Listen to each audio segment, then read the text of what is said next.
இவ்வளோ நாள் கடந்த பிறகும் எல்லா வீட்டுக்குள்ளேயும் வசந்தபாலன்கிற ஒரு ஆள் உள்ளே போகிற ஒரு இடமாக எனக்கு அங்காடி தெரு இருந்துச்சுன்னு நான் சொல்வேன். ஸோ எல்லார் வீடும் ஒரு ஒரு பெரிய ஜவுளி நிறுவனத்தில் ஒரு பொருள் வாங்குகிற ஒருத்தங்களாக இருப்பாங்க. ஸோ எல்லார் மனதையும்குள்ளேயும் ஒரு போகிற இப்போ நான் எங்கே பார்த்தாலும் வெயில் அங்காடி தெரு வெயில் அங்காடி தெரு சொல்லிட்டே இருப்பேன்.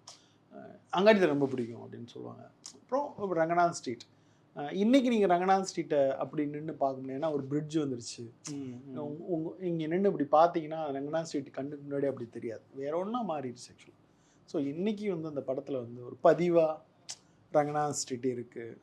ரொம்ப நிறைய ரைட்டர்ஸ் முத்துலிங்கம் முதற்கொண்டு ஸோ நிறைய பேர் வந்து எனக்கு பேசினாங்க. ஏன்னா நிறைய ரங்கநாத் ஸ்ட்ரீட் வந்து கடை வீதிகள் வந்து நகலனுடைய இதில் வந்து நிறைய பதிவாகி வீதி கதைகள் அப்படின்னு சொல்லுவாங்க.